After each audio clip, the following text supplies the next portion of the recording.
मेरे चैनल पर बिहार के तमाम शिक्षक भाई बहनों का स्वागत है। दोस्तों, काफ़ी इंतज़ार के बाद, लंबे इंतज़ार के बाद हमारे लगभग 2,40,000 के आसपास विशिष्ट शिक्षकों के लिए खुशखबरी आई है।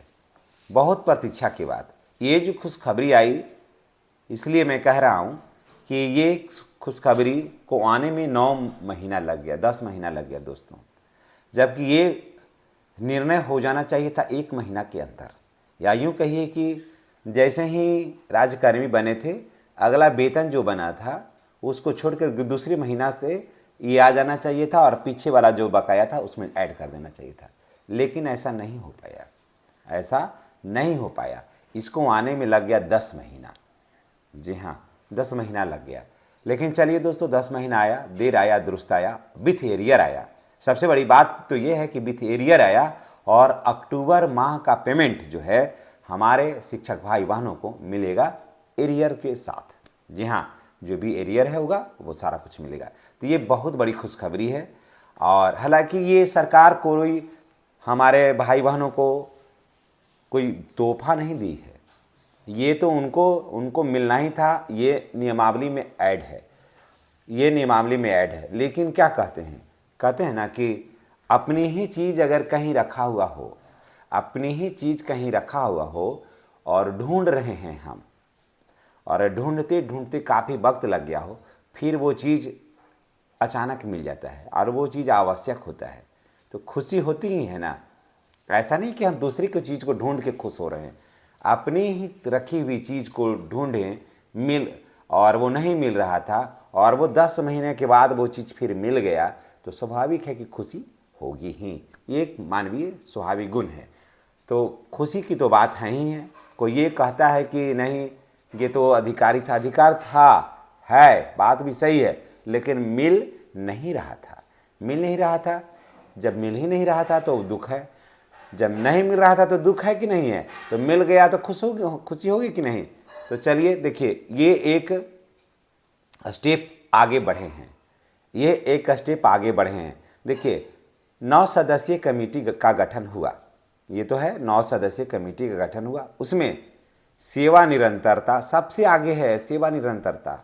उसके बाद है उसमें सीनियरिटी, उसके बाद है पे प्रोटेक्शन, उसके बाद है स्नातक ग्रेड में प्रोन्नति, कालवत प्रोन्नति, ये सारा कुछ प्रमोशन वगैरह का, ठीक है, ये सारा कुछ है।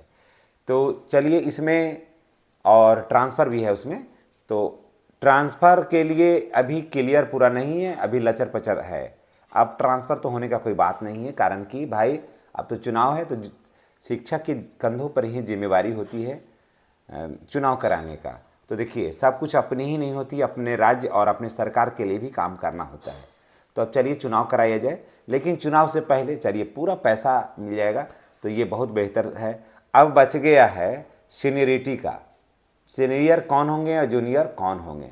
आप देखिए यहीं पर से मामला क्लियर। अभी अब 10 तारीख को जो मंत्रिमंडल की जो बैठक होगी 10 तारीख को, उसमें देखिए क्या निर्णय निकल करके आता है।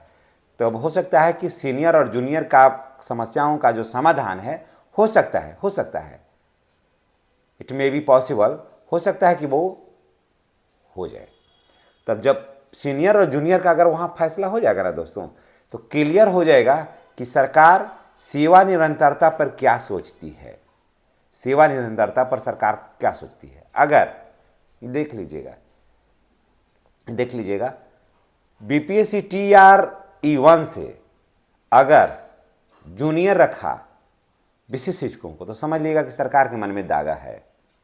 समझ गए, सरकार के मन में दागा है। कारण कि देखिए, आप कहिएगा कैसे कि बीपीएससी TRE1 जो आए वो विशिष्ट शिक्षक से पहले योगदान किया है विद्यालय में, उसके बाद राजकर्मी बने, विशिष्ट शिक्षक थे दूसरी लाइन में, पहले होंगे प्रधान शिक्षक, फिर अभी ऐसे मानिए अभी फिर अगर देती है 9 सदस्यीय कमेटी गठन है, और अगर देती है कि बीपीएससी TRE1 वाले होंगे सीनियर और उसके बाद फिर विशिष्ट शिक्षक होंगे, तो समझिएगा कि सरकार के मन में दागा है। समझ गए, सरकार के मन में दागा है। और ये हम लोगों के प्रति, तमाम शिक्षकों के प्रति इसका सोच ठीक नहीं है। तो सेवा निरंतरता से ये कटेगी। इसमें सरकार का जो मंसूबा है उसको भांपने अब ज़्यादा नहीं है, 4 दिन और वक्त बचा हुआ है, सरकार की स्थिति, सरकार की मनोदशा, सरकार की मनोप्रवृत्ति जो है वो बिल्कुल साफ साफ झलक जाएगा एकदम। उसमें अब कोई छुपाने वाला बात नहीं है। अगर विशिष्ट शिक्षक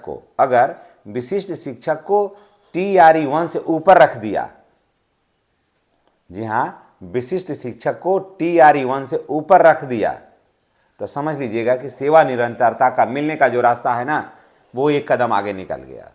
और अगर सरकार की अगर मंशा होगी कि नहीं, लोगों को सेवा निरंतरता दे दिया जाए, तो दिवाली नहीं, महादिवाली का धमाका होगा। समझ गए? वो दिवाली नहीं होगा, महादिवाली का धमाका होगा।